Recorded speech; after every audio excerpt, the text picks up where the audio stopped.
안녕하십니까. 서울대학교 명예교수 윤영관입니다. 지금 현재는 아산정책연구원의 이사장으로 일을 하고 있습니다. 오늘 이 역사 깊은 경동교회에 와가지고 여러분과 함께 평화의 문제에 대해서 생각해 보게 된 것을 아주 기쁘고 영광으로 생각합니다.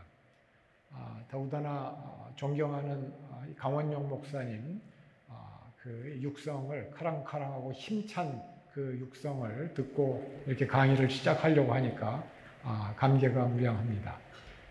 평화의 문제는 아주 그 깊은 문제이고 정말 그 무거운 주제입니다. 그래서 제가 여러분께 말씀드리는 1시간 동안에 뭐 그렇게 많은 메시지를 전달할 수 있을지 모르겠습니다만은 국제정치학을 공부하는 그 학자의 입장에서 지금 현재 정세에 돌아가는 것을 어떻게 볼 것인지, 한국이 당면한 상황은 지금 어떤 것인지, 그리고 그 속에서 어떻게 우리가 평화를 추구할 수 있을지 하는 말씀을 좀 나눠보고 싶습니다.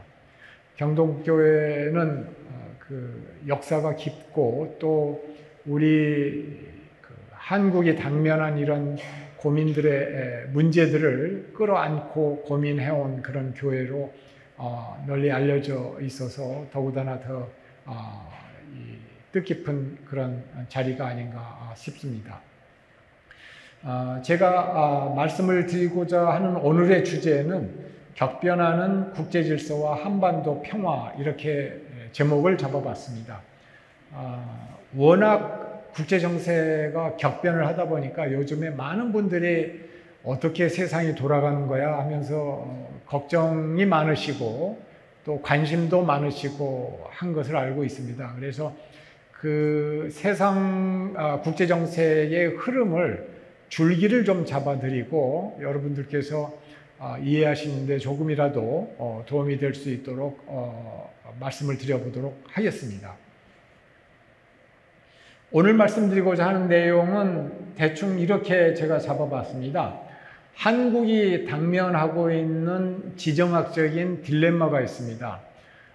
좀 이따 지도를 통해서 보시겠습니다만은 한반도는 아주 독특한 지리적인 위치에 놓여 있기 때문에 그것 자체가 가져다주는 여러 가지 그 어려움이 있습니다.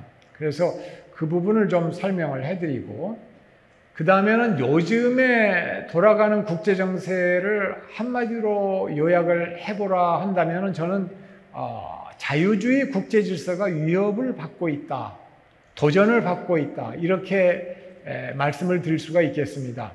그 자유주의라고 하는 것이 구체적으로 뭘 의미하는지를 좀 뒤에 설명을 해드리고 이 자유주의 국제 질서를 위협하고 있는 3가지 요인이 있습니다. 하나가 러시아의 우크라이나 침공, 작년 2월 달에 2월 24일에 러시아가 우크라이나를 침공을 했습니다. 두 번째 도전 요인은 미국과 중국의 대결이 아주 심화되고 있습니다. 그리고 세 번째는 북한의 군사 위협이 고조되고 있다라고 하는 그런 말씀을 드리고 그 다음에 그러한 상황에서 우리는 어떻게 한반도 평화를 이룰 것인가 하는 문제를 좀 말씀을 드리도록 하겠습니다. 저는 이제 이런 그 강의가 있을 때마다 먼저 말씀을 드리고자 하는 것은 의사가 사람의 병을 고칠 때는 아주 냉정하게 그 몸의 어느 부분이 잘못되어 있는지 분석을 해야 됩니다. 그래야만 병을 고칠 수가 있는 것입니다. 평화라고 하는 문제도 어찌 보면은 그 냉정하고 냉철한 의사와 같은 자세로 국제정치를 분석하는 것이 필요하다, 그게 필수적이다, 이렇게 생각을 합니다. 그래서 그런 입장에서 말씀을 드리는 것이기 때문에 이 사람은 뭐 진보냐, 이 사람은 보수냐, 이 사람은 좌냐 우냐 이런 생각은 그냥 내려놓으시고 그냥 의사가 환자의 몸을 진찰하듯이 국제정치학을 몇십 년 공부해온 사람이 세계 정세를 좀 분석을 하고 그 안에서 한국이 어디로 가야 될 것인지 고민하는 그 내용을 얘기를 하고 있다, 이렇게 받아들여 주시면 감사하겠습니다. 이게 그 지도입니다. 한반도가 처해 있는 그 상황을 보여주는 지도인데요. 오른쪽 하단에 한반도가 분단된 채 있습니다. 그리고 왼쪽에는 중국이 자리 잡고 있죠. 중국은 세계에서 인구가 제일 많았습니다. 근데 올해부터 이제 인도가 따라잡았습니다만은 인구가 14억이라고 그러니까 우리 대한민국의 인구를 5천만으로 잡으면은 약 28배 정도 되지요. 그리고 땅의 크기로 보면 한반도의 50배라고 합니다. 그러니까 대한민국에는 아마 한 100배 정도 되지 않나 그렇게 생각을 합니다. 엄청난 땅덩어리에 그런 이 나라인데요. 경제적으로는 세계 제2위이고, 그 다음에 이제 북쪽에 노란색으로 러시아가 자리 잡고 있는데, 러시아는 세계에서 육지의 영토의 크기가 가장 큰 나라입니다. 그리고 지금 현재 그 우크라이나 전쟁을 일으켜가지고 문제를 야기하고 있는 그런 국가인데, 옛날 소련의 이제 후신이라고 얘기를 할 수가 있겠죠.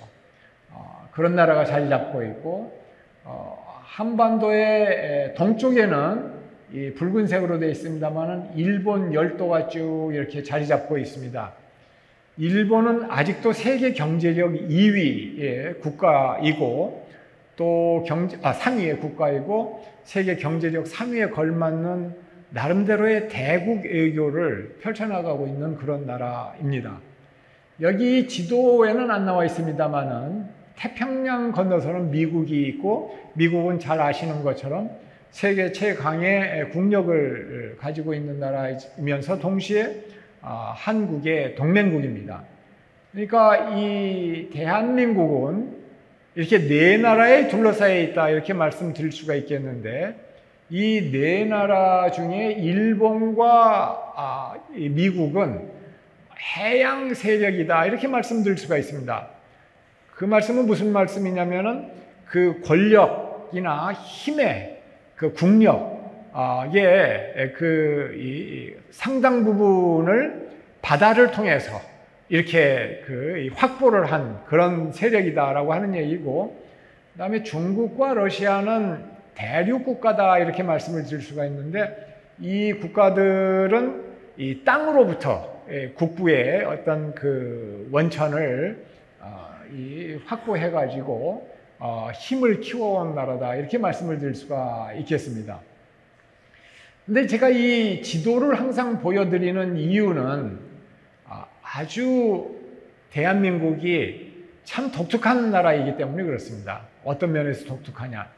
여러분께서 집에 가셔가지고 세계 지도를 펼쳐놓고 다 한번 찾아보십시오. 대한민국 같은 나라가 있는지.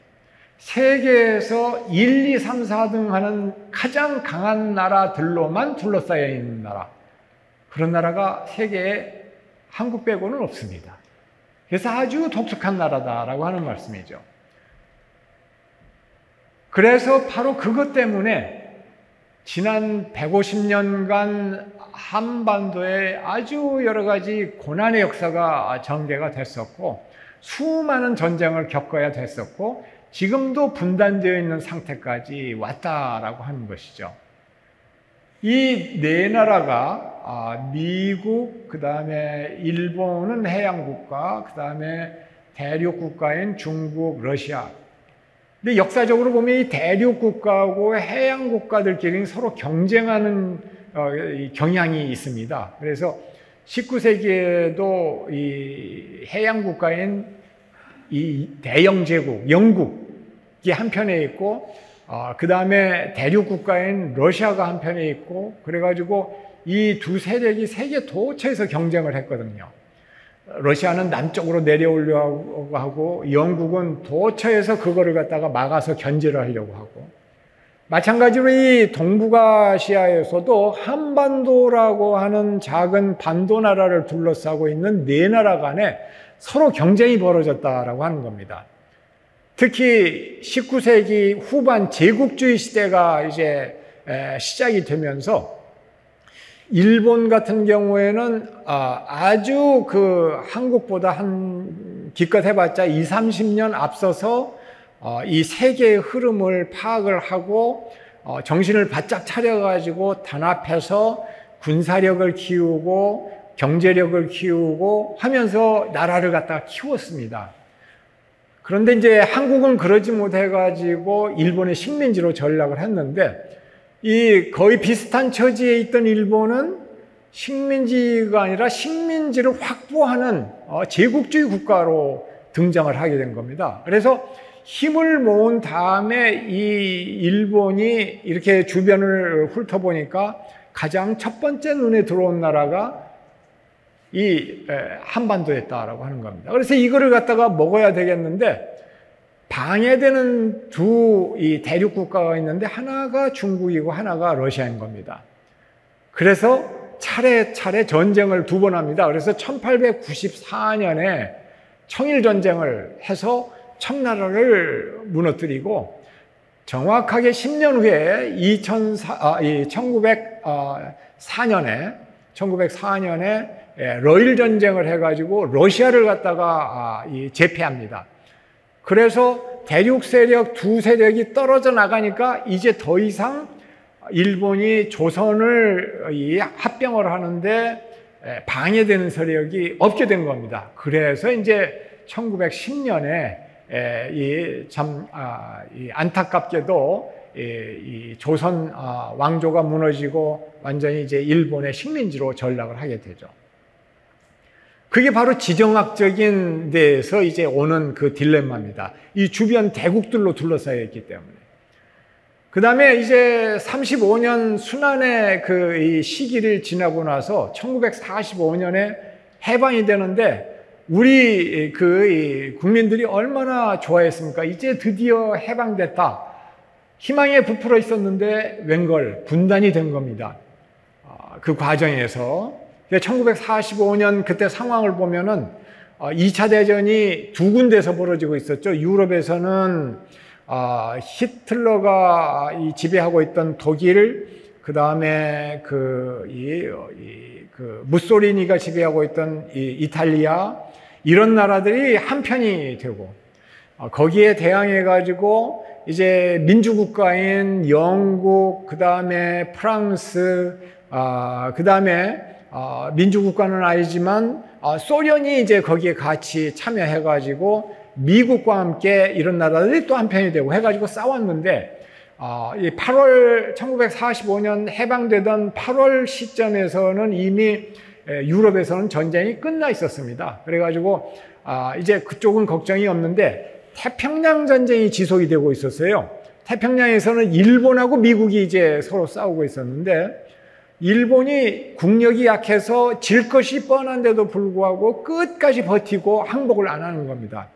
그러면서 뭐 가미까지 특공대네 뭐 이런 걸 보내가지고 미국 그 군함을 갖다가 들이받고 수많은 장병들이 이제 사망을 하고, 그러니까 당시에 이제 그 트루만 대통령이라든지 이런 사람들이 소련의 스탈린한테 그렇게 부탁을 합니다. 당신네들 우리 그 유럽 전선에도 같이 싸운 연합군 아니냐. 그러니 이번에는 태평양 전선에도 참전을 해가지고 위에서부터 대륙 그 만주에서부터 이렇게 밀고 내려오고, 우리 일본은 북쪽으로 이렇게 그 바다에서 이렇게 남쪽으로부터 이렇게 밀고 올라가면은 쉽게 빨리 항복을 받을 수 있지 않겠느냐라고 수차에 걸쳐서 이 그 부탁을 하는데도 이 스탈린이라고 하는 사람이 아주 그 노회한 정치가가 돼가지고 그 말을 끝까지 듣지 않고 버팁니다. 참전을 하지 않고. 그러다가 미국이 그 원자탄 실험에서 성공을 하니까, 그리고 그 원자탄을 히로시마 나가사키에 떨어뜨리니까 그때서야 부랴부랴 이 일본에 대해서 선전포고를 하고 물밀듯이 만주에서 밀고 내려오는 겁니다. 그러면서 한반도를 향해서 진격을 해오는데 그 속도가 너무 빠른 겁니다. 그래가지고 그거를 어떻게 해야 되나 해가지고 이제 미국 사람들이 고민을 하다가 38선 이제 아이디어가 나와서 38선 아래쪽으로는 내려오지 말아라. 38선 북쪽에서만 당신네들이 일본군의 항복을 받고 남쪽에서는 우리가 미군이 그 일본군의 항복을 받고 그렇게 하자라고 했더니 그걸 받아들입니다. 그래서 분단이 시작이 된 거죠. 근데 분단하면서 이제 적절한 시점에 통일을 시켜주겠다고 약속을 했는데 그게 이제 아주 복잡한 국내외 정치적인 이 어려움 때문에 이제까지도 지금 통일이 되지 못하고 분단된 상태로 이렇게 오고 있는 것이죠.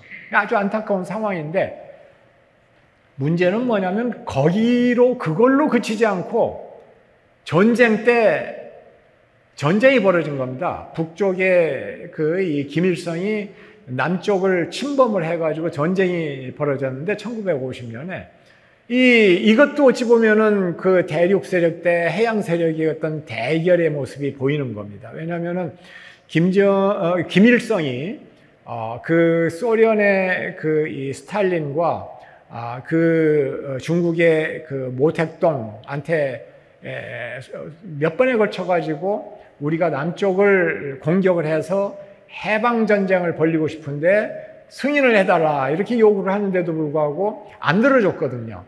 그런데 1950년 1월 즈음 해가지고 상황이 바뀝니다.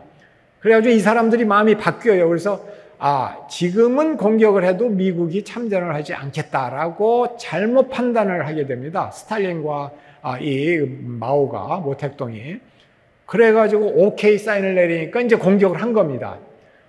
그런데 이제 사실은 그게 오판이었죠. 미국의 트루만 대통령이 즉시 아주 강경하게 반응을 한 겁니다. 그래가지고 16개 국가들이 유엔 깃발 아래 이렇게 들어와서 이렇게 이제 반격을 했는데 압록강, 두만강 거의 가까이까지 갔는데 뜻하지 않게 중국군이 개입을 한 겁니다. 중국이. 근데 중국이 이 1950년 겨울에 참전을 할 때 사실은 모택동의 휘하의 참모들이 강하게 반대를 했습니다. 왜 반대를 했느냐? 지금 1949년에 중국 본토에다가 공산당 정부를 수립한 지 1년밖에 안 됐는데 그래서 내부 체계도 정립이 지금 제대로 안 돼 있는 상태에서 혼란기에 전쟁을 할 수 없다 이렇게 반대를 했는데 그럼에도 불구하고 결정을 내려서 참전한 겁니다. 근데 참전을 했었을 때 모택동의 그 이유는 뭐였냐면은 그대로 놔두어 가지고 북한이 지도상에서 사라지면은 압록강, 두만강을 사이에 놓고 미군과 중국군이 서로 이제 맞부딪히는 그런 상황이 되게 되는데 이거는 전략적으로 절대 용납할 수가 없다. 중국의 입장에서는 절대로 남한 그리고 이 남한은 물론 미국의 동맹국이죠. 그 미국의 영향력이 북상하지 못하도록 그래서 자기네하고 직접 맞닥뜨리지 못하도록 막아주는 방파제가 필요하다. 완충지대가 필요하다. 그게 바로 북한이기 때문에 이 북한은 절대로 지도상에서 사라져서는 안 된다라고 하는 생각을 한 겁니다. 그때부터 중국 사람들은 항상 한반도 문제를 바라보는데 이거를 한반도 문제 그 자체로 보는 게 아니고 한중 관계 또는 북중 관계 그 자체로 보는 게 아니고 중국이 미국과 전략적인 경쟁을 하고 게임을 하는데 이렇게 하는 게 유리한가 저렇게 하는 게 유리한가라고 하는 고려를 하면서 한반도 문제를 바라봅니다. 우리가 꼭 염두에 두어야 될 그런 대목이죠. 그래서 지금까지 이렇게 분단이 됐고 그때 당시에 이제 완전히 미국과 중국과는 적대 관계에 들어섭니다. 그때부터 미국은 중국을 봉쇄하고 압박을 하고 국제사회에서 고립시키는 방향으로 이제 외교를 펼쳐나가는데 좀 뒤에 설명드리겠습니다만은 1972년에 닉슨 대통령이 중국을 방문을 하면서 그 적대 관계가 끝나고 포용 관계로 들어서게 됩니다. 이거는 이제 금방 설명을 해드렸고요. 제가 그 지도를 보여드리면서 꼭 부탁을 드리고자 하는 얘기는 한반도가 그렇게 지정학적인 특수성이 있고 어려운 여건에 처해 있기 때문에 한국이 당면한 외교 문제를 바라볼 때 마치 우리가 뭐 여기저기 그 유럽의 평화스러운 유럽의 오스트리아나 무슨 스위스나 이런 데 사람이라고 착각을 해서는 안 된다라고 하는 겁니다. 한반도는 이러한 특수성이 있고 그렇기 때문에 다른 어느 나라보다도 한국의 외교라고 하는 굉장히 긴박하게 그리고 치열하게 그 국제 정치적인 게임이 진행되고 있는 현장이기 때문에 다른 평화스러운 나라에 살고 있는 국민처럼 생각하거나 해서는 곤란하다, 헛다리를 짚을 수가 있다라고 하는 말씀을 드리기 위해서 제가 그 지도를 보여드렸습니다. 자유주의 국제 질서가 지금 도전받고 있다. 이것이 현재 국제 정치의 어떤 흐름을 관통하는 또는 핵심적인 그런 요인이다. 이렇게 말씀을 드렸는데 자유주의 질서라고 하는 거는 자유주의 국제 질서라고 하는 건 뭐냐? 이거는 2차 대전 이후에 미국이 주도한 국제 질서다. 이렇게 말씀을 드릴 수가 있습니다. 미국은 당시에 세계 GDP의 절반 정도를 차지하고 있는 대국이었기 때문에 막강한 그런 나라였습니다. 그래서 막강한 힘을 가지고 있는 그거를 이제 활용을 해가지고 세계 질서를 짜나갔죠. 그래서 UN이라고 하는 기구를 만드는데 주도했고, 그 다음에 IMF, 뭐 세계은행, 월드뱅크 이런 것들을 주도했고, 근데 그때 만들었던 미국 주대의 국제 질서를 자유주의 국제 질서라고 말씀드릴 수가 있겠습니다. 근데 이 자유주의 국제 질서는 세 가지 측면에서 우리가 생각해 볼 수가 있는데, 하나는 국제 정치, 그러니까 국가와 국가 간의 관계가 어때야 되느냐라고 하는 부분에서는 어떤 것이 핵심이냐 하면은, 여러분들 지도 보시면 잘 아시지 않습니까? 세계 도처에 200개 뭐 이렇게 되는 나라들이 있는데 어떤 나라는 정말 엄청나게 큰 나라인가 하면은 또 어떤 나라는 조그마한 아주 그런 나라도 있습니다. 싱가포르 같은 그런 도시 국가도 있고요. 근데 그런 나라들이 지금 같이 어울러 사는 게 이 지구촌입니다. 근데 이 자유주의 국제 질서라고 하는 거는 뭐냐면은 아무리 자기 나라가 힘이 세다고 하더라도 작은 나라의 그 영토를 침범을 해서는 안 된다. 이게 바로 영토 주권 문제입니다. 그 다음에 아무리 작은 나라라고 하더라도 그 나라의 국민들이 스스로 정한 정치 체제, 나는 사회주의가 좋다, 나는 자유주의가 좋다, 민주주의가 좋다, 이거를 국민들이 선택하는 건데, 선택할 수 있는 권리, 또는 우리나라는 이런 나라하고 가까이 지내고 싶다라고 하는 그 외교 노선, 이거를 결정할 수 있는 권리, 이거를 전적으로 존중을 해줘야 된다라고 하는 규칙이 바로 자유주의 국제 질서입니다. 그러니까 어찌 보면은 굉장히 그 민주적이죠. 작은 나라, 큰 나라, 강한 나라, 약한 나라 할 것 없이 똑같이 그 평등하다라고 하는 기본 관념이 깔려 있는 겁니다. 밑바닥에. 그게 자유주의 질서의 핵심이고 평등하다라고 하는, 그 다음에 국제정치에서 규범을 지켜가자.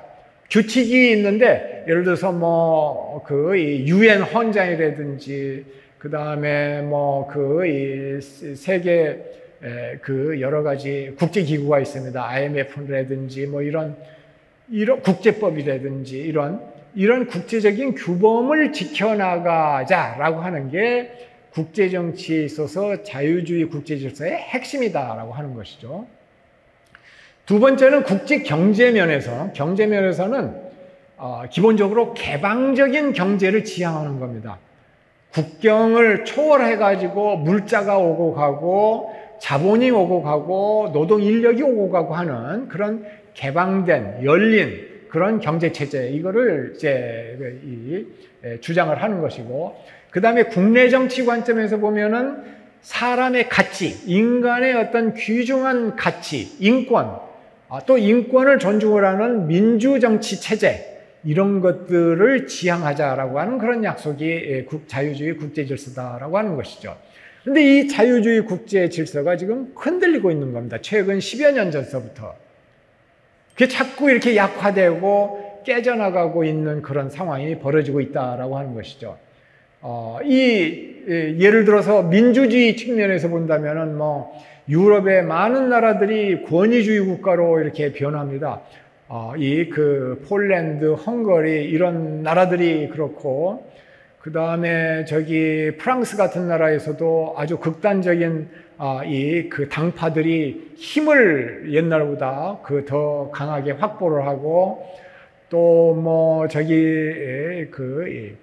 브라질 같은 데에서 볼소나로라고 하는 그런 아주 권위주의적인 정치가가 등장을 하고, 심지어 민주주의의 본산이라고 얘기할 수 있는 미국의 트럼프 대통령이 등장을 해가지고 이 정치를 하는 그런 상황이 벌어졌는데, 트럼프 대통령은 민주주의나 이런 쪽에 대해서는 사실 상대적으로 그렇게 크게 신경을 안 쓰는 정치 지도자였습니다. 이제 그런 추세가 지금 벌어지고 있다라고 하는 것이죠. 이게 왜 한국에게 중요한가? 제가 이 자유주의 국제질서라고 하는 거는 먼 나라 얘기인 것 같은데 왜 저렇게 자꾸 시간을 들여가지고 설명을 할까? 한국은 세계 10위의 경제 대국이 됐습니다. 아주 1950년대 정말 세계 최고로 못 사는 나라에서부터 지금 10위 국가로까지 올라왔죠. 그 다음에 민주주의 국가입니다. 우리 국민들은 민주주의는 너무나도 당연한 것으로 받아들이고 있습니다. 마치 숨 쉴 때 필요한 산소처럼 생각을 하고 있습니다. 근데 그런 나라로 발전된 게 왜 그게 어떻게 가능했을까? 물론 우리 국민들이 열심히 일하고 열심히 민주주의를 위해서 투쟁하고 노력했기 때문에 그렇죠. 그러나 만약에 자유주의 국제 질서라고 하는 것이 2차 대전 이후에 없었다라고 한다면 저는 아무리 우리 국민들이 힘들여 노력했어도 오늘날과 같은 그런 민주주의 국가 또 경제력 10위 국가가 되는 것은 불가능했을 거라고 저는 생각을 합니다. 왜냐? 기본적으로 자유주의 국제 질서가 없었더라고 한다면은 약육강식의 세계가 약육강식의 세계가 이게 완전히 됐을 거라고 하는 거거든요. 근데 그런 약육강식의 세계에서 가장 피해를 보는 나라들은 약한 나라들입니다. 한국처럼 아까 지도에서 보신 것처럼 작은 나라들이 이웃 대국들이 침략을 할까 봐 안보에 치중을 하고 군사비를 더 많이 써야 되고 거기에 신경을 쓰다 보면은 경제에 투자를 할 여유가 없었을 겁니다. 언제 중국이 밀고 들어올까? 언제 일본이 밀고 들어올까? 이거 걱정을 하고 북한은 고사하고 그런 상황에서 어떻게 경제에 투자를 할 수가 있겠습니까? 또 경제적으로도 이 자유무역이 아주 오랫동안 세계 무역 질서를 이제 구성하고 있었고 그랬는데 지금 많이 보호무역화가 되고 그랬습니다만은 그래서 그 안에서 한국이 물건을 만들어내 가지고 해외 시장에 팔고 해서 무역을 해 가지고 경제가 이만큼 성장을 한 겁니다. 만약에 그러한 질서가 없었더라고 하면 한국의 경제 그렇게 성공할 수 없었을 겁니다. 만약에 자유주의 국제 질서가 없었더라고 한다면은 유엔 16개국이 유엔 깃발을 들고서 한국의 전쟁이 터졌을 때 도와주지도 않았을 겁니다. 그렇다면 한국이 어떻게 됐었을까? 그렇기 때문에 굉장히 이거는 중요한 문제다. 한반도 평화와 직결된 문제가라고 그렇게까지 이야기를 할 수가 있는 겁니다. 그래서 이 자유주의 국제 질서라고 하는 것은 중요하다라고 하는 말씀을 드릴 수가 있겠습니다. 예, 그래서 이제 이 자유주의 국제 질서를 위협하는 게 세 가지가 있다고 아까 말씀드렸었는데, 러시아의 우크라이나 침공, 그 다음에 미국과 중국의 대결, 세 번째 북한의 위협 이렇게 말씀드렸는데 첫 번째 위협이 러시아의 그 우크라이나 침공입니다. 푸틴 대통령은 2005년도에 그런 발언을 했습니다. 의회에서 소련 제국의 붕괴는 20세기 최대의 지정학적인 재앙이었다라고 얘기를 했습니다. 바꾸서 얘기를 하자면 굉장히 소련 붕괴된 것은 아쉽고 잘못된 것이다 라고 하는 얘기죠. 우리 서방 민주주의 국가들이 생각하는 것하고는 정반대로 생각을 하고 있는 겁니다. 이 이야기는 무슨 이야기냐 하면은 소련 제국의 영광을 되찾아야 되겠다라고 하는 푸틴 대통령의 생각을 드러내주고 있는 얘기입니다. 이 과거 러시아 제국의 영광을 되찾아야 되겠다라고 하는 생각을 드러내주는 것이었다라고 하는 것이죠. 저는 그렇게 봅니다. 그러한 생각을 그때부터 이미 가지고 있었기 때문에 차곡차곡 단계를 밟아가고 있었다. 2008년에는 조지아를 공격을 했고 2014년에는 크리미아를 침공을 했고 2022년 작년에는 우크라이나를 침공을 한 겁니다. 요 다음 타자는 누가 될까라고 유럽의 국가들은 굉장히 걱정을 하고 있습니다. 요 다음은 폴란드가 되느냐, 몰도바가 되느냐. 오직 두려웠으면 70년, 80년 중립국가였던 스웨덴, 핀란드가 나토에 가입을 했겠습니까? 그만큼 심각하게 지금 유럽 국가들은 이걸 받아들이고 있다라고 하는 것이죠. 엄청난 위기의식을 느끼고 있습니다. 작년 2월 22일 그 우크라이나 침공 이틀 전에 유엔에서 안전보장이사회가 열렸는데 안전보장이사회의 비상임이사국 중에 하나가 케냐였습니다. 근데 그 케냐를 대표하고 있던 케냐 대사가 마틴 티만이라고 하는 사람이 있었는데 그 사람이 뭐라고 연설을 했느냐면은 만일 러시아와 같은 방식으로 민족, 인종, 종교적 동질성으로 국가를 수립하려 했다면 수십 년이 지난 지금까지 아프리카에서는 피비린내 나는 전쟁이 지속되었을 것이다. 아프리카인들은 현재의 국경에 만족해서가 아니라 평화라는 더 위대한 것을 원해서 러시아처럼 행동하지 않은 것이다 라고 발언했습니다.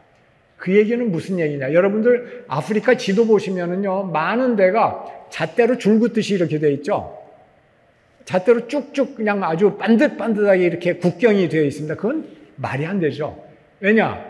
유럽, 아프리카에 살고 있는 사람들, 토착 민족들의 역사나 전통이나 문화나 이런 것들을 완전히 깡그리 무시하고 그 땅을 지배하고 있던 과거의 제국주의 국가들이 빠져나갈 때, 2차 대전 끝나고 빠져나갈 때 자기네들끼리 타협을 해가지고 준 국경입니다, 그게. 그래서 잣대로 줄 긋듯이 이렇게 반듯반듯한 것이죠.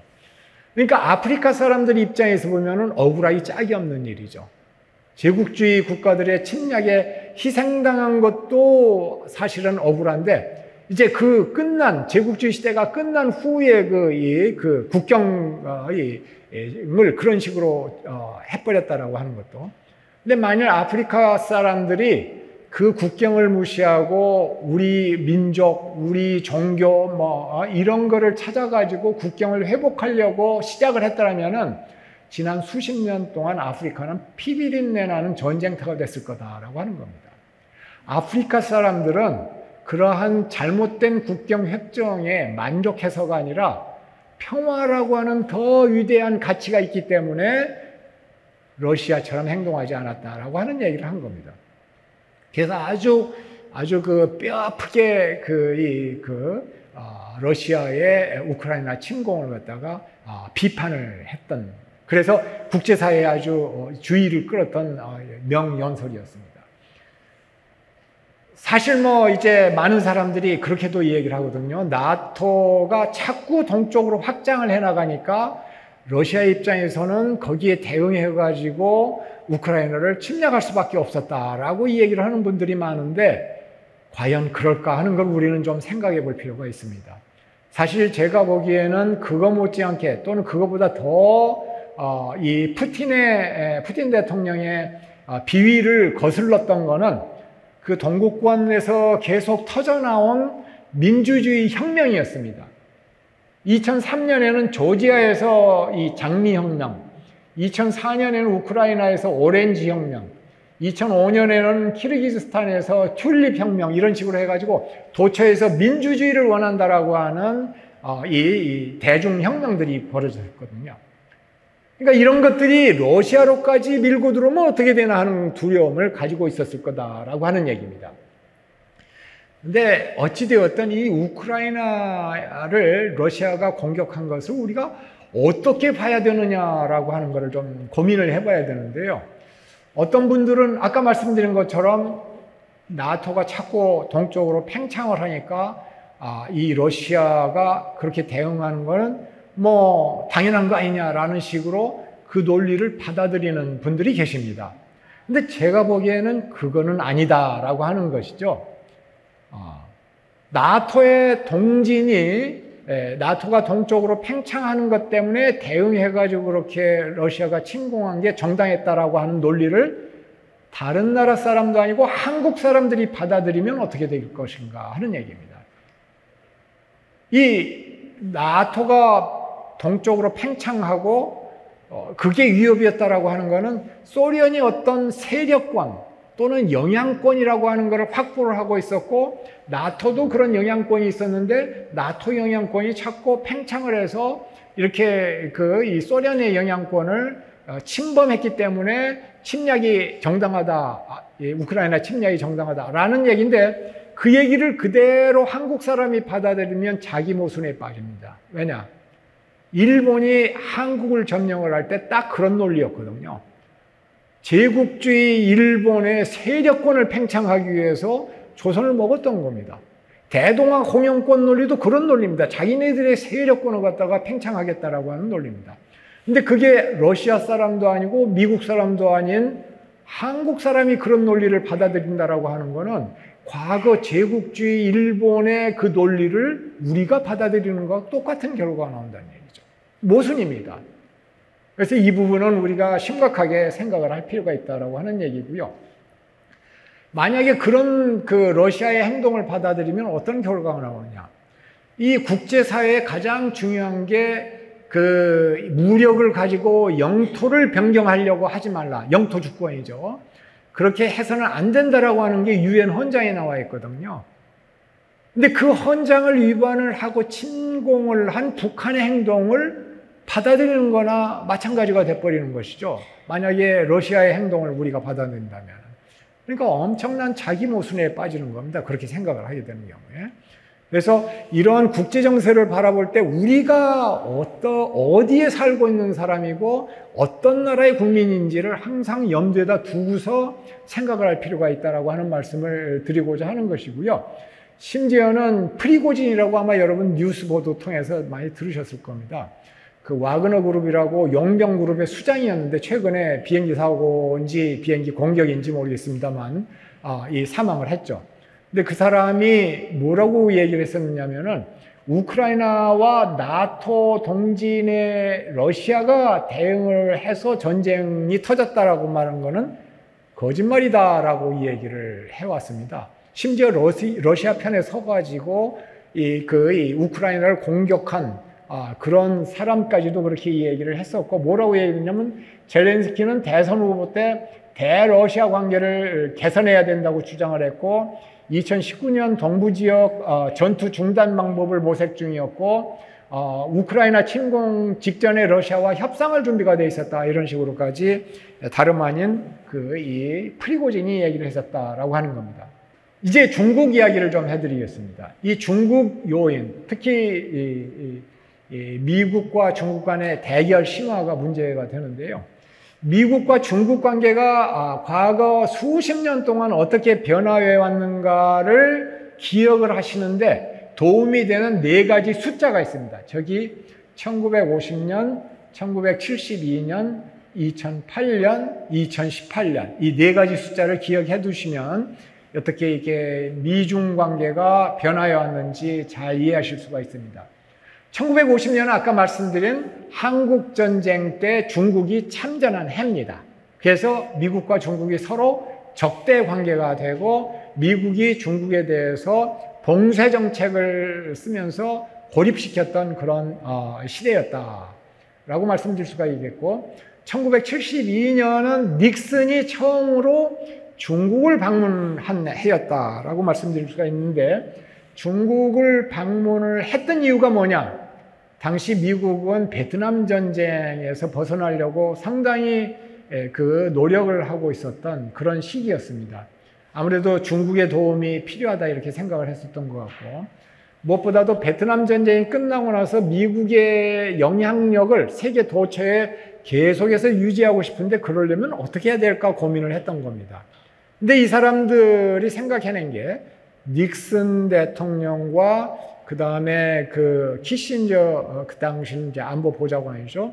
두 사람이 생각을 해냈던 게 뭐냐면은 EJ 전략입니다. 오랑캐 한쪽을 끌어내가지고 다른 오랑캐와 서로 경쟁하게 만들어서 어부지리를 취하는 전략.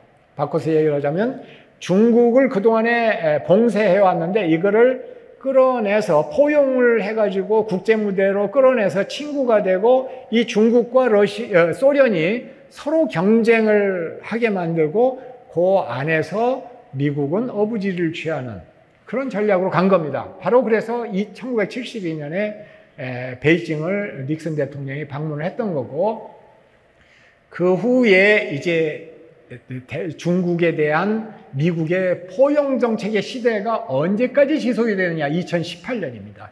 그래서 2018년까지 지속이 되는데 2018년은 어떤 해느냐? 트럼프 대통령이 집권을 한 그 다음 해입니다. 2년 차입니다. 그런데 이때 트럼프 대통령이 중국산 수입품에 대해서 고율 관세를 매깁니다. 그러면서 무역전쟁이 시작이 됩니다. 무역전쟁이 시작이 되고 아예 그때부터 미국은 중국에 대한 포용 정책을 버리고 대결 정책으로 들어갑니다. 대결과 압박 정책으로 들어갑니다. 그러니까 2018년 이후 우리가 살고 있는 세상은 완전히 다른 세상으로 지금 바뀐 겁니다. 그래서 갈수록 긴장이 고조되고 무언가 불안하고 걱정들을 많이 하고 하는 그런 상황으로 바뀌게 된 것이죠. 2018년에 그렇게 미국이 그러면은 중국을 대한 포용하지 않고 압박하고 봉쇄하기로 결정을 한 이유는 뭘까? 이 부분을 설명을 해드려야 되는데 바로 2008년이라고 하는 해가 중요합니다. 2008년이라고 하는 해는 세계 금융위기가 터진 해인데 이거는 어떤 경제위기였느냐 하면은 다른 나라도 아닌 미국, 세계에서 가장 경제력이 큰 자본주의, 민주주의의 중심이라고 얘기할 수 있는 미국의 월가에서 위기가 터져가지고 전 세계로 확산이 된 그런 해입니다. 근데 그때 미국이 중국한테 진 빚이 1조 2천억, 3천억 이런 식으로 막 돼 있었거든요. 미국 경제가 하도 어려워가지고 중국으로부터 빌린 빚더미 위에서 굴러가고 있었던 상황입니다. 근데 그거를 본 중국의 지도자들이 이제 미국의 시대는 끝났다. 이제 중국이 전면에 나서야 될 때다라고 판단을 한 계기가 바로 이 세계 금융위기였다라고 하는 것입니다. 그래서 2008년의 세계 금융위기는 단순히 경제위기가 아닙니다. 국제정치적으로도 굉장히 중요한 의미가 있는 해였다 이렇게 말씀드릴 수가 있는데요. 이렇게 중국이 아주 과감하게 이 국제정치의 전면에 나서기로 결정을 한 데에는 이유가 있습니다. 아까 말씀드린 것처럼 미국이 중국을 포용을 해가지고 경제관계도 트고 정치 외교관계도 트고 이 교류 협력도 하고 했거든요. 그랬더니 중국이 이제 더 이상 안보 걱정 필요 없고 경제에만 매진하자 해가지고 열심히 경제 발전에 매진했습니다. 이 틀을 잡은 사람이 등소평이죠. 등소평. 이 등소평이라고 하는 지도자가 실용주의적인 방향으로 중국을 그렇게 끌고 나갔습니다. 그래서 앞장서가지고 이게 국제정치 무대에서 힘 좀 쓰려고 절대로 그렇게 하지 말고 내실을 기하면서 경제 발전에 힘써라라고 하는 전략 지침이 뭐냐면 도광양효라고 하는 겁니다. 그러니까 빛을 감추고 때를 기다리라라고 하는 것이죠. 이게 바로 이 등소평이 후배 정치 지도자들한테 내려준 지침이었는데 이거를 2008년 이후에 폐기 처분한 겁니다. 대표적으로 시진핑 주석이 들어서면서 도광양효를 폐기를 합니다. 그리고 분발유의, 떨쳐 일어나서 할 바를 한다라고 하는 그런 방향으로 나아가게 되는 것이죠. 이 그래프를 보시면 이 중국의 경제력이 얼마나 빠르게 미국을 따라잡았는지를 갖다 보여주고 있는데요. 굉장히 빠른 속도로 따라잡습니다. 그래가지고 2000년 정도, 20년에는 70%까지 따라잡았어요. 1980년에는 한 6% 정도밖에 안 됐거든요. 미국 GDP에. 근데 이게 뭐 70%까지 따라잡은 상황이 됐다라고 하는 것이죠. 근데 이렇게 경제력이 상승을 하면은 대개 역사적으로 보면은요, 그런 나라들이 거기에 그치지 않고 항상 정치적인 군사적인 영향력을 증가하려고 노력을 합니다. 그러니까 돈이 많이 생기면은 정치 쪽의 꿈을 갖게 되고 뭐 그렇잖아요. 국내 정치에서도. 이제 비슷한 거, 국제 정치 무대에서도 마찬가지입니다. 중국이 이게 경제력이 커지니까 이제 거기에 합당한 대접을 받고 싶어 하고 자기의 영향력을 행사하기를 원하고 그렇게 되는 거죠. 그러면 어떻게 되나요? 기존에 이렇게 영향력을 행사하고 있던 기존 대국하고 서로 긴장 관계가 형성이 되죠. 이제까지 내 말 잘 들었는데 이제 버티고 대들고 그러네? 하면 불안한 거 아니에요. 그죠? 이게 기존 대국과 상승 대국, 미국과 중국 간의 관계가 딱 그렇게 돌아가고 있는 겁니다. 지금 현재. 근데 미국의 그래엄 앨리슨이라고 하는 교수가 과거 500년 동안의 세계 역사를 쭉 훑어보면서 이렇게 힘이 뻗쳐나가는 나라하고 기존의 세력을 잡고 있던 나라하고 서로 긴장 관계가 형성이 된, 대결 관계가 형성이 된 16개 사례를 갖다가 조사를 했더니 16개 중에서 딱 4번만 평화적으로 끝나고 나머지 12번은 전쟁을 하더라라고 하는 책을 냈어요. 그래가지고 여기 한국에도 번역이 돼가지고 책이 나와 있습니다.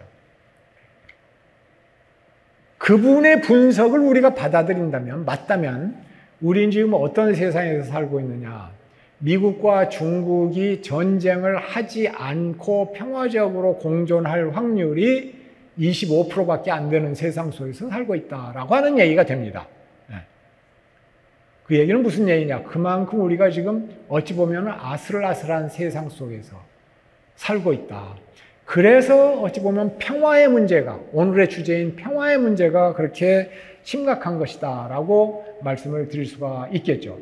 아까 말씀드린 것처럼 이제 경제력이 커지니까 정치적, 군사적 영향력을 확장하기 위해서 시진핑 주석이 중국몽 외교, Chinese Dream이라고 하는 그런 외교 노선을 펼치면서 공산당 주도하에 중국 특색의 사회주의로 중국 민족의 대붕을 일으키겠다 이렇게 지금 나서고 있고, 그래서 도광양효를 버리고 분발유의로 나섰고, 대표적인 프로젝트들이 이제 있죠. 유럽과 아시아를 갖다가 중국 주도로 통합을 하겠다 해서 1대1로 프로젝트를 하고 있고, 아시아에서는 자기네가 최고의 어떤 패권적 위치를 차지하겠다 해서 지역 패권을 추구를 하고 있고, 태평양의 진출을 원하고 있습니다. 그동안에는 태평양이 미국 해군의 동무대나 마찬가지였는데, 시진핑 주석이 최소한 2번 이상 똑같은 얘기를 합니다. 부주석 때 한 번 하고 주석 때 한 번 했는데, 그 얘기는 뭐냐면 태평양은 하도 넓어서 미국과 중국을 동시에 품어 안을 수 있는 그 해양이다라고 하는 얘기를 합니다. 그 얘기는 바꿔서 얘기를 하자면은 우리도 곧 태평양에 진출해서 당신네 나라하고 이제 경쟁을 하게 될 텐데 잘 알아서 준비하고 있어라라고 하는 메시지겠죠, 그죠? 그러니까 아주 이 중국의 야심을 그대로 드러낸 그런 발언이었다 이렇게 얘기를 할 수가 있겠고, 태평양으로 진출하려고 하면은 바로 그 앞바다인 남중국해, 이걸 어떻게 해야 되느냐 문제가 되겠죠. 이거는 우리 바다다라고 이제 주장하기 시작한 겁니다. 그래서 이제 그런 뭐라고 할까, 그 남중국해가 중국 영토다라고 하는 얘기를 하고 있고, 세계 도처에서 중국의 영향력을 확보하기 위해서 노력을 하고 있습니다. 그런 미국의 도전 앞에서 흔들렸던 중국의 도전 앞에서 흔들렸던 모습을 보여줬던 게 트럼프였다라고 하는 겁니다. 트럼프 대통령은 그동안에 진행된 세계화 과정에서 소외계층들이 많이 생겼습니다. 미국 내에. 그러니까 예를 들어서 중부 러스트벨트라고 얘기를 하죠. 오하이오, 펜실버니아, 그 다음에 뭐 위스콘신, 이런 전통적으로 이 철강 산업, 자동차 산업, 이런 것들의 중심인 지역이죠. 근데 세계화 바람이 불면서 1980년대 이후부터 세계화 바람이 불면서 미국 사람들이 어떻게 생각했냐면은 임금이 싼 중국이나 제3의 그런 국가들로 이 산업을 이전을 시키는 게 우리한테 이득이다. 거기서 만들어가지고 싼 값으로 수입을 하면은 오히려 우리한테 이득이다라고 생각을 하게 됩니다. 그래서 아주 세계화에 적극적으로 동참을 하죠. 클린턴 대통령 때도 그랬고. 근데 문제는 뭐냐면 이제 그런 과정을 겪다 보니까 그런 전통 산업 분야에서 노동자들이 아주 실업을 당하고 고통을 당하는데, 이거를 이제 아주 그 바람직한 정치 체제, 민주주의 체제라고 하면 어떻게 해야 되느냐. 그런 상황에서는 사회 보장 제도를 갖다가 잘 갖춰가지고 그 실업자들이 직업이 없어가지고 수입이 없을 때 잘 먹고 살게끔 이렇게 도와줘야 되겠죠. 보조금을 주고 하면서. 그 다음에 이 사람들을 갖다가 재훈련을 하고 직업훈련을 하고 해가지고 다른 직장을 구할 때까지 이렇게 서포트를 해줘야 될 겁니다. 근데 그거를 제대로 잘 못한 겁니다. 민주당 정부, 공화당 정부 할 것 없이 잘 못한 겁니다. 그러다 보니까 거기에 이제 실업자라든지 이런 사람들의 그 고통이 누적이 되고 이 사람들 마음속에 분노가 쌓이게 되는 겁니다. 여러분들 혹시 보셨는지 모르겠는데 힐빌리 엘러지라고 하는, 원래 이제 책으로 나왔는데 이게 영화화된 게 있습니다. 바로 이런 고통받았던 그 세계화 시대 때 그 소외된 미국의 중부 쪽에 살던 사람들의 그 삶의 모습을 아주 적나라하게 보여주는 그런 영화인데 한번 보실만 합니다. 그래서 이제 뭐냐면은 바로 그 사람들의 마음속에 쌓였던 분노에 불을 붙여가지고 대통령 선거에서 당선된 사람이 트럼프 대통령이었다고 합니다. 그러니까 트럼프 대통령은 자기를 지지해준 그런 사람들의 지지를 계속 확보하기 위해서 추구했던 정책이 뭐냐면 반세계화, 반중국, 반이민, 이런 정책이었습니다. 그래서 그걸 4년 동안 아주 강하게 밀어붙였고, 미국이 더 이상 자유주의 국제 질서의 리더 역할을 한다? 그런 거 다 필요 없어. 오로지 중요한 거는 미국이 혼자의 어떤 이익이야라고 하는, 그래서 미국 우선주의 외교를 했고요. 그러다 보니까 동맹은 가볍게 생각을 하고 경제 이익만 챙기고, 그래서 트럼프 행정부 때 한국의 그 방위비 분담금을 갖다가 뭐 4배, 5배로 올려달라 뭐 이렇게 1년 만에 그런 요구가 나오고 그랬던 겁니다. 그리고 이제 트럼프 대통령 때의 중국에 대한 정책이 포용해서 대결로 갔던 거죠. 바이든 대통령이 당선이 되고 나서 이제 자유주의 질서의 회복을 위한 노력이 시작이 됐습니다. 근데 이 바이든 대통령은 옛날로 돌아가가지고 미국의 리더십, 자유주의 국제 질서를 다시 회복하겠다라고 하는 그 리더십을 강하게 지금 주장을 하고 있습니다. 그래서 민주주의를 중요하게 생각하고 동맹을 중요시하게 하고 있고, 다자주의, 중산층을 강조를 하고 있는데, 미국의 전략이 뭐냐? 투자 연합 경쟁이다, 이렇게 얘기를 합니다. 투자는 뭐냐면은 미국이 그동안 약해졌는데 이거를 갖다가 아주 강하게 경제력을 키워야 되겠다라고 하는 주장입니다. 그래서 투자를 갖다가 해야 되겠다, 더 강화해야 되겠다. 그래서 한국의 뭐 삼성 이라든지 현대라든지 뭐 SK라든지 많은 기업들이 미국에 투자하고 그거를 대거 혜택을 줘가면서 유도하고 있는 나라가 지금 미국입니다. 근데 미국의 국내 자본뿐만 아니라 해외 자본까지 끌어들여가지고 투자를 해서 전통적인 이 산업, 특히 전략적으로 중요한 그런 산업을 강화를 해야 되겠다라고 나가고 있고, 그 다음에 두 번째로 중요한 거는 트럼프 대통령은 완전히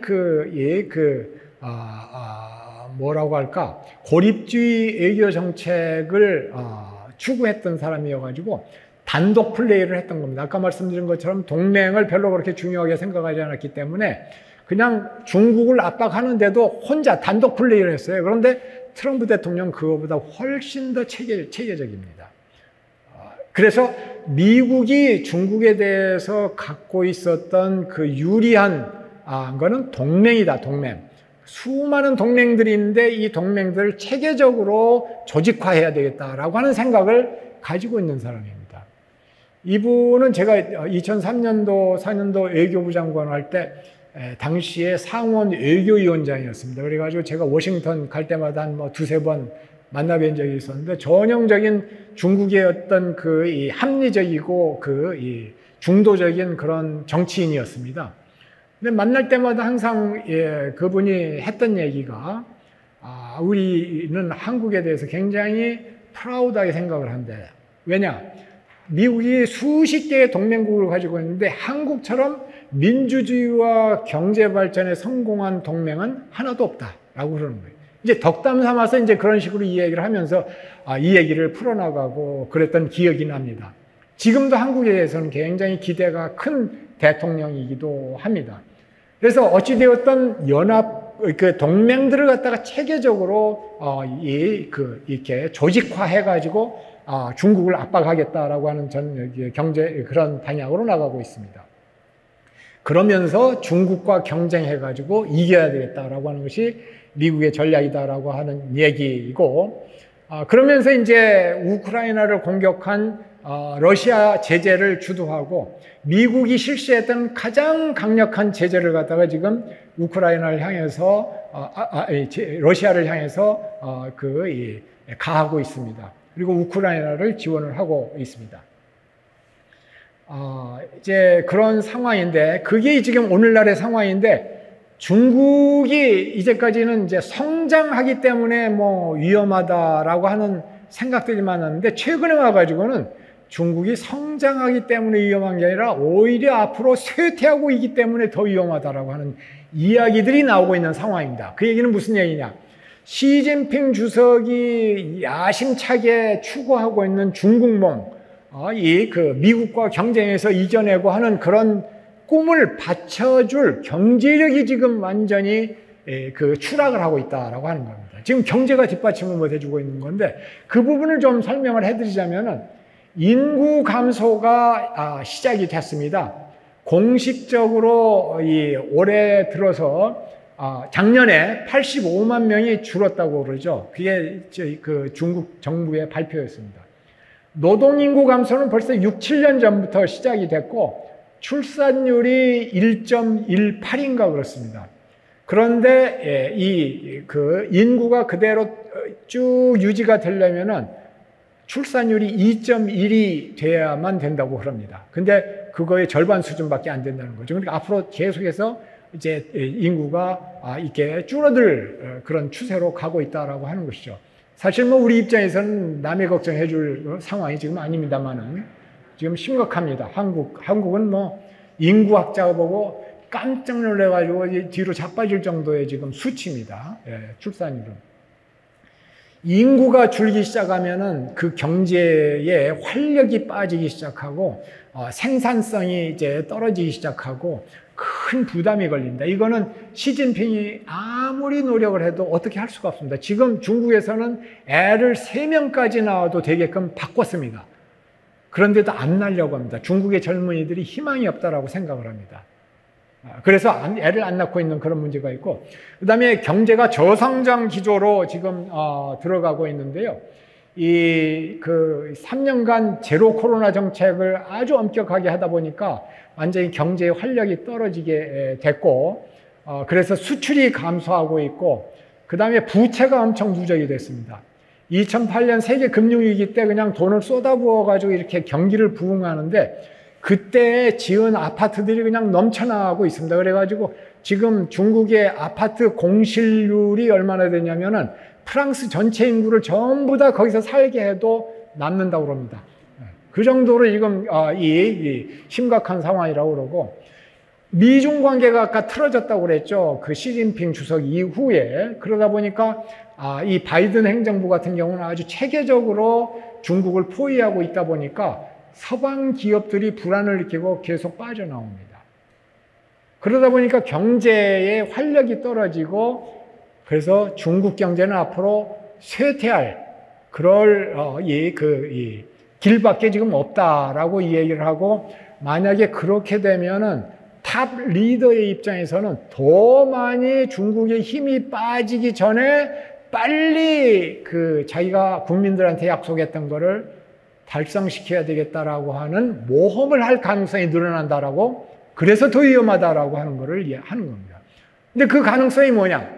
시진핑 주석은 역사상에 자기가 모택동이나 등소평과 같은 반열에 올라서기를 희망을 하고 있는 사람입니다. 근데 모택동은 건국을 했고 엄청난 위협이죠. 등소평은 개혁개방을 통해 가지고 세계 경제를 끌어올렸고, 근데 자기는 뭐 내세울 게 없는 겁니다. 그래서 이 사람이 생각하고 있는 게 뭐냐면 대만 통일입니다. 대만을 통일을 시켜서 그걸 역사상의 시진핑 주석의 위협으로 생각을 하고 있기 때문에 지금 대만 문제가 아주 심각하다라고 말씀을 드릴 수가 있겠고요. 이렇게 미국과 중국이 경쟁하고 있는 상황에서 한국이 참 어려움에 처해 있습니다. 중국은 한국에서 미국을 밀어내려고 하고 있고, 한반도 전체를 자기네 영향권 아래 두려고 합니다. 그래 아시아 지역에서 패권을 차지할 수 있다 이렇게 생각을 하기도 하고요. 미국은 중국을 압박하는 그런 연합전선에 더 한국을 끌어당기기를 원하고 있고, 그런데 한국은 북한의 위협이 심각하기 때문에 한미 동맹이 필수적입니다. 그런데 동시에 중국과는 경제관계가 또 깊습니다. 그래서 그런 딜레마 상황에 있다 말씀드릴 수가 있겠는데, 이제 한국이 직접적으로 위협을 당하고 있는 북한 문제를 말씀을 드리고자 합니다. 냉전이 끝난 다음에 사실 북한은 이 동구권 국가들처럼 사실은 개혁개방의 길로 나갔어야 됩니다. 근데 개혁개방의 길로 나서지를 않고서 이 핵개발로 대응을 하기 시작한 겁니다. 그때부터 꼬이기 시작한 겁니다.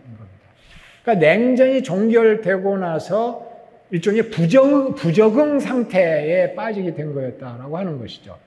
그래서 이제 핵을 개발하다 보니까 김정은 위원장의 경우에는 병진 정책, 핵도 개발하고 경제도 발전시키겠다 그렇게 되고 있는데, 그게 제대로 될 리가 없죠. 미국 주도 서방사회는 절대로 핵은 용납할 수 없다 이렇게 나왔고, 경제 제재로 만성적인 경제난과 외교적 고립을 경험을 하고 있다.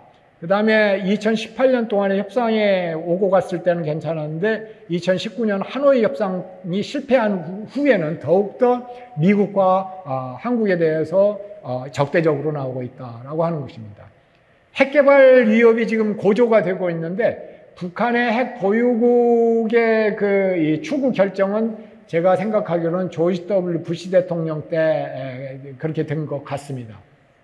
어쨌든 핵을 개발하면서도 이 북한 사람들의 생각은 뭐였냐면은 법으로 정했었어요.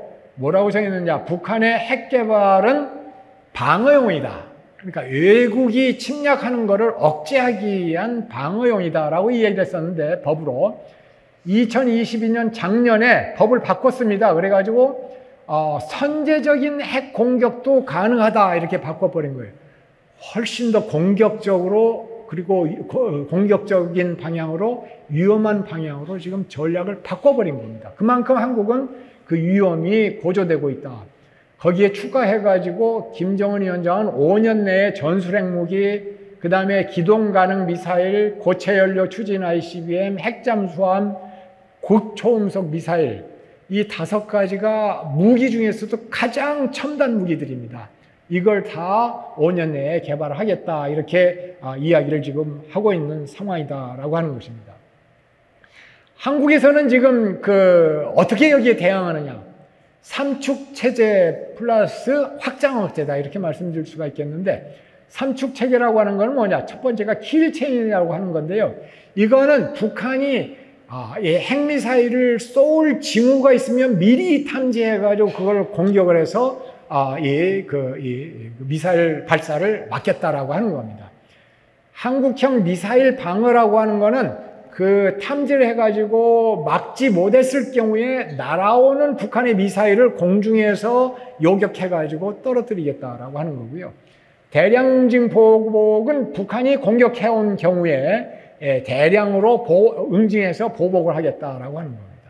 이게 이제 우리 국방부에서 이렇게 정부에서 추구하고 있는 방어 정책이고, 거기에 플러스 확장 억제가 있습니다. 확장 억제라고 하는 건 뭐냐? 북한이 만약에 남쪽을 공격을 하면 동맹인 미국이 핵을 포함한 모든 무력으로 북한을 응징하겠다라고 하는 약속입니다. 그래서 이 확장 억제라고 하는 것이 굉장히 중요한 한국 방어의 대책으로 작동을 하고 있는 겁니다. 그런데 최근 핵미사일이 아주 첨단급으로 이렇게 개발이 되면서 한국 안보가 상당히 위협을 받고 있다라고 하는 겁니다.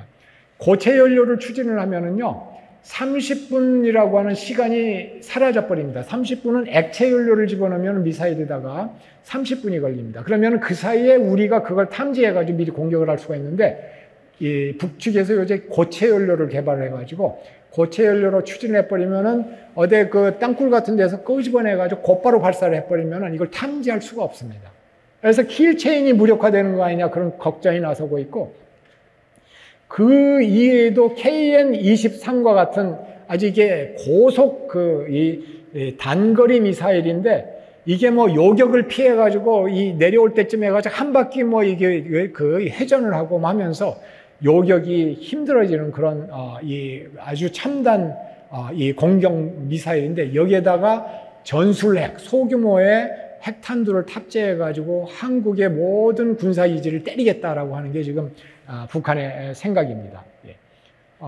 그 다음에 이 SLBM, 잠수함에서 쏘아가지고 이렇게 이제 공격을 하는 거죠. 그 기술도 지금 개발하고 있고, 조만간 7차 핵실험 가능성도 지금 있고, 이거 굉장히 지금 상황이 복잡해지고 있습니다. 이게 바로 잠수함, 핵을 발사할 수 있다는 북한의 잠수함을 시찰하고 있는 김정은 위원장의 모습입니다. 이게 며칠 전에 그 언론에 보도된 조선중앙통신인가요? 거기에 보도돼가지고 나온 겁니다. 그럼 한국은 어떻게 해야 될 것이냐라고 하는 게 이제 핵심 주제인데요. 우선 첫째, 미국과 중국 사이에서 어떻게 해야 될 것이냐 하는 문제를 고민을 해보겠습니다. 그동안에는 안미 경중이라고 얘기했습니다. 그러니까 안보는 미국의, 경제는 중국의 의탁을 하면 된다라고 하는 전략이었죠. 근데 문제는 뭐냐? 아까 설명해드린 것처럼 미중 관계가 완전히 대결 관계로 바뀌어 버렸다는 겁니다. 그렇기 때문에 이 안미 경중이라고 하는 전략이 먹혀 들어갈 여지가 훨씬 줄어들고 있다라고 하는 것입니다. 옛날 같았으면 미국과 중국이 서로 사이가 좋으니까 안보는 미국의, 경제는 중국에 이렇게 나가도 양쪽에서 오케이, 아무 문제 없어 이렇게 했는데, 이제는 그게 아닌 겁니다. 미국이 중국을 못 믿고 중국이 미국을 못 믿습니다.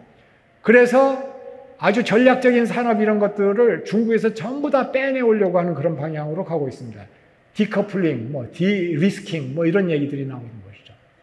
그런 상황이기 때문에 한국의 입장에서는 이제는 안보든 경제든 어느 한쪽을 택해야만 되는 상황이 자꾸 오고 있다라고 하는 것이죠. 만약에 그런 상황이 계속 그런 압박이 들어온다면은 한국의 입장에서는 어디를 선택할 것이냐? 어디를 선택해야 될까요? 미국과의 관계에는 북한이 저렇게 위협을 해오고 있는 입장에서는 죽느냐 사느냐의 문제입니다. 생존이 걸린 문제입니다. 중국과의 관계는 생존의 문제가 아니고 우리가 얼마나 중국과의 경제 교류를 통해서 더 잘 사느냐, 덜 잘 사느냐의 문제입니다. 두 개 중에 선택을 해야만 된다면 사활의 문제를 먼저 생각을 해야 되겠죠. 우선 살고 봐야 되니까. 그렇기 때문에 한미동맹이 중요한 것입니다. 그러나 한미동맹을 중요시하는 그런 외교 전략으로 나간다고 하더라도 중국하고 가능하면은 관계를 잘 이렇게 스무드하게 관리해 나가면서 경제적인 교류 협력을 통해서 양쪽 다 이득을 보는 그런 관계를 가능하면 오래 유지하는 것이 우리한테 이득이 된다라고 하는 것이죠. 한미일 3자 안보 협력에 관해서 말씀을 드리겠습니다. 미국의 입장에서 본다면요, 한국이 전쟁이 터졌을 때 일본에 7개 그 미군 기지가 있습니다. 근데 이게 왜 있느냐? 주요 목적이 한반도에 전쟁이 터지면 거기에서 전투기가 발진해가지고 한반도에 와가지고 우리를 돕게 돼 있는 겁니다. 그러니까 일본은 후방기지인 셈이고 한국은 전방기지인 셈입니다. 근데 문제는 뭐냐면 이 후방기지와 전방기지가 계속해서 티격태격 싸우는 겁니다. 그러니까 미국의 입장에서는 굉장히 이게 아주 불편한 것이죠.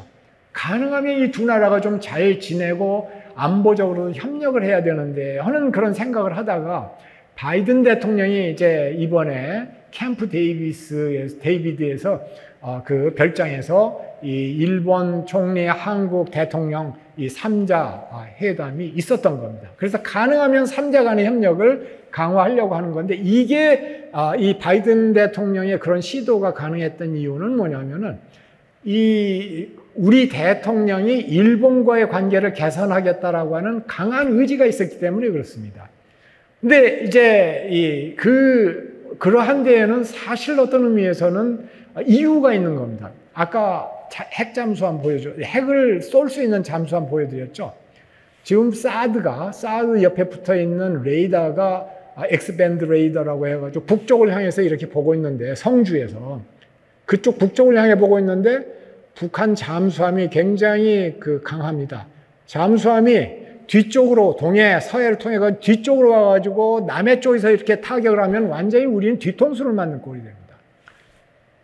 근데 일본은 대잠수함 작전 능력이 아주 세계적으로 뛰어난 나라입니다. 왜냐하면 섬나라이기 때문에 우리 입장에서는 일본의 어떤 그런 군사적인 협력이 있으면은 좀 더 효율적으로 잠수함에서 발사되는 미사일이라든지 이런 걸 막아낼 수 있다라고 하는 것이죠. 그래서 군사적으로도 플러스가 되는 겁니다.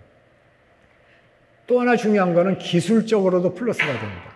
예를 들어서 한국이 중국 쪽에 가깝게 지낸다라고 미국의 지도자들이나 일본의 지도자들이 생각을 한다면은 칩4라고 들어보셨을 겁니다. 반도체가 요새 핵심 중에 핵심 산업인데요. 그 반도체 기술 협력을 하는 네 나라를 이제 칩4라고 해서 동맹 비슷하게, 반도체 동맹 이렇게 비슷하게 얘기하는데 미국, 일본, 대만, 한국입니다. 만약에 한국의 의도가 의심스럽다 그러면은 일본이나 미국이 그 네트워크에 안 끼워줄 겁니다. 한국을. 왜냐? 긴가민가 하니까. 확실하게 믿을 수가 없으니까. 그렇기 때문에 앞으로의 산업의 핵심인 반도체 분야에서 우리의 기술력을 강화시켜 나가는 게 힘들어집니다. 반도체 다음에 양자 컴퓨팅 이런 분야에서도 협력을 해가지고 기술을 갖다가 빨리 우리가 끌어와야 되는데 그게 또 힘들어지는 겁니다. 단순히 군사협력뿐이 아니고 기술협력, 경제협력, 그 다음에 경제안보, 그 다음에 공급망 문제 이런 거를 해결하는 데 있어서도 미국, 일본 이런 서방 세력들이 주도하는 그 네트워크에 확실하게 참여를 해가지고 가능하면 수많은 나라들하고 친분 관계를 형성을 하고 강화해서 네트워크를 짜나가는 것이 우리한테 국익이 되는 겁니다. 그런 의미에서 저는 한미일 3자 안보 협력은 의미가 있었다라고 말씀을 드리는 거고, 평화를 위해서는 소통이 중요합니다. 바이든 행정부가 사실은 이 트럼프 행정부하고도 다르고 그 다음에 오바마 행정부의 전략적 인내와도 다른 제3의 전략적 인내, 제3의 어떤 대북 전략으로 나가겠다라고 임기 초 시작할 때 그렇게 얘기했는데 사실은 아무것도 지금 못하고 있는 형편이죠. 그래서 사람들이 뭐라고 얘기하냐면은 전략적 인내 2다 이렇게 얘기를 하고 있는데 너무나 바이든 행정부는 지금 수많은 난제들을 갖다가 해결을 해야 되는 상황에 있기 때문에 그렇습니다. 먼저 중국이 넘버원 우선순위죠. 그 다음에 러시아가 우크라이나에서 전쟁을 하고 있죠. 이란이 지금 핵을 개발을 하고 있죠. 수많은 다른 문제들이 있기 때문에 지금 솔직히 북한 문제는 뒷전에 밀려있는 그런 셈입니다. 그래서 그런 상황에서 북한이 그렇게 강하게 위협을 가해올 때는 우리의 군사력을 갖다가 강화하고 하면서 튼튼히 준비를 하고 있는 것이 억제하는데 대단히 중요합니다. 그래서 영어로 디터런스라고 이야기하는 억제라고 하는, 그러니까 바꿔서 말하면 우리가 이렇게 그걸 키워나가면 상대방이 무서워가지고 우리를 공격 못하도록 만드는, 그게 중요합니다. 억제가. 근데 문제는 뭐냐면 그 억제만 치중을 하게 되면은 어떤 위험성이 있느냐. 이쪽의 의도는 그게 아니었는데, 사고였는데 저쪽에서는 우리를 공격하려고 한다라고 생각을 하고 오해를 하고 오판을 하고 해가지고 이게 에스컬레이트 돼가지고 확전이 될 가능성이 있습니다. 그래서 가끔 전쟁이 의도하지 않게 터지거든요. 그런 거를 막을 수가 없습니다. 그런 걸 막으려면은 소통을 하는 게 중요하다. 그래서 저는 가능하다면은 미국이 억제 측면에서 한미일 3자 협력 강화하고 그런 건 좋은데 거기에 추가해가지고 북한과의 어떤 소통 노력을 하는 게 좋다. 그래서 과거 율리안 페리 전 국방장관을 특사로 임명했던 것처럼 비슷하게 고위급 인사를 특사로 임명을 해가지고 북한과의 소통을 시작하는 게 좋겠다라고 하는 말씀을 드리겠고, 마지막으로 제가 한마디만 드리고 말씀을 마치고자 합니다. 한국 사람들은 반일, 반미, 친일, 친미 이런 얘기를 좋아합니다. 나라 앞에다가 반, 친 이런 접두어를 붙여서 이 얘기를 하거든요. 이건 뭘 드러내주느냐면 한국 사람들은 아직도 외교를 바라보는데 감성적으로 접근을 한다라고 말씀을 드릴 수가 있겠습니다. 외교는 사실은 그렇게 접근해서는 안 되거든요. 외교는 우리나라한테 무엇이 이득이 되는지를 완전히 그 머릿속에서 굴리고 컴퓨터로 계산을 하고 모든 지혜를 짜내가지고 그 계산에 따라서 하는 게 외교여야 합니다. 그리고 그렇게 외교들을 해왔습니다. 지금까지 수많은 나라들이 역사적으로도.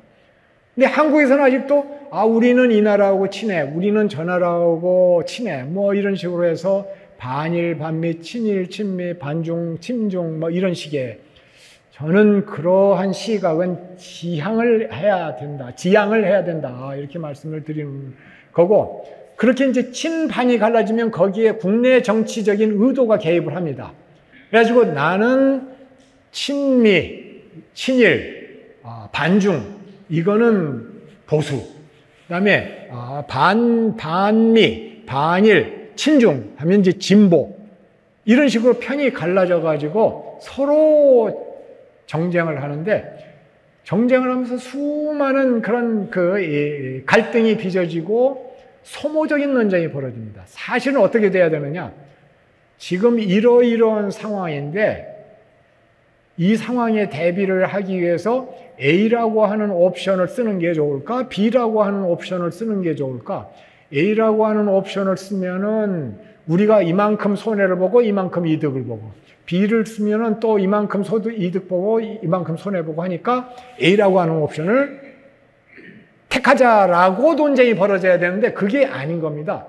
문제의 실체, 이거를 해결하기 위한 그런 논쟁이 아니고 우리 편이냐 아니냐라고 하는 관점에서 서로 치고받고 하는 것이기 때문에 상당히 많은 소모적인 에너지가 낭비가 되고 헛발질을 짓게 되고, 또 헛발질 짓다 보면은 그거 수습하라고 또 정신이 없어지고 하는 그런 상황들이 벌어진다라고 하는 것이죠. 그래서 진영 논리, 국내 정치의 진영 논리나 당파 논리가 아니라 어떤 합리적이고 이성적이고 계산적인 그런 관점에서 외교 문제를 바라봐야 되고, 그렇게 하려면은 한국이 주인이다라고 하는 철저한 주인의식이 있어야 됩니다.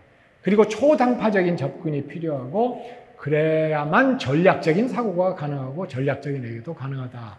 그것이 바로 지금 우리가 처한 상황에서 최대한으로 평화의 길로 나아가는 길이다. 이렇게 저는 생각을 합니다. 제 말씀을 마치도록 하겠습니다. 경청해 주셔서 감사합니다.